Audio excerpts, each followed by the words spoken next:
the Palace of Nations in Geneva. Here, the 2017 meeting of parties to the Convention on Prohibitions or Restrictions on the Use of Certain Conventional Weapons, in short CCW, took place. The CCW covers, for instance, landmines, blinding laser weapons and clearance of explosive leftovers of war. The Apostolic Nuncio to the UN Geneva took the floor. He concluded that the numerous victims of conflicts would leave no room for inaction or compromise. The flexibility of CCW must take into account adequately the nature of modern armed conflicts and the physical, moral and spiritual suffering that accompany them. Spiritual sufferings, is this something that damages your soul in a way? Is this like trauma? Is this those? I think it is, and this is what we are saying. Spiritual suffering, it means that you are limited or forced to, in order to change your belonging, religious belonging.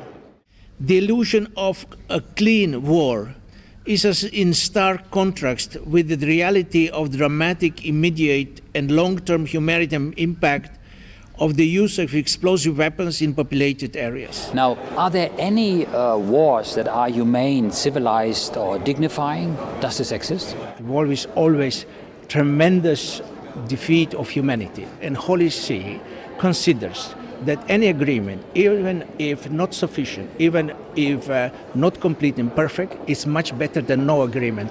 This is why we stand very firmly behind the formulation and codification of international humanitarian law.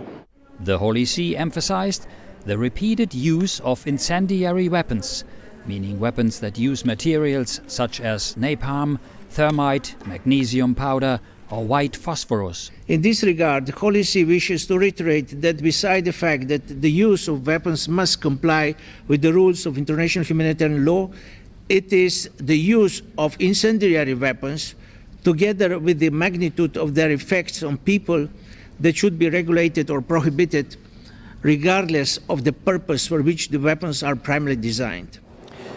Why this approach of either or?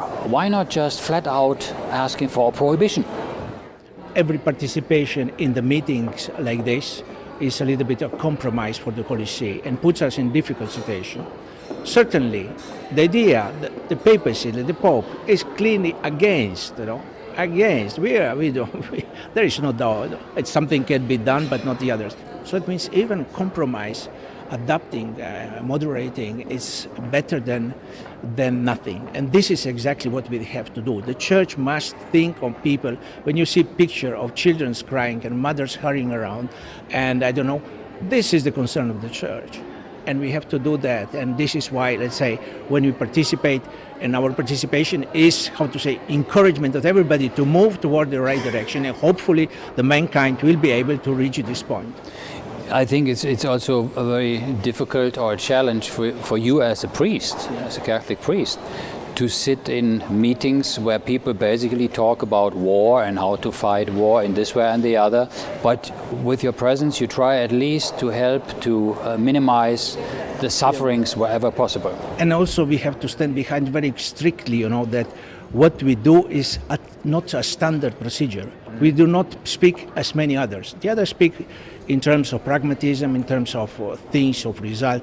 We speak on behalf of the certain, conscious of humanity, which is a human conscience, which is a religious conscience, which is sensibility and advocacy for those who have no voice, for the poor and those who are going to be, at the end, the most damaged. It means people who are not willing to be involved, and children and those who have no protection. Rich people and people who have protection, they escape, but poor stay and they suffer.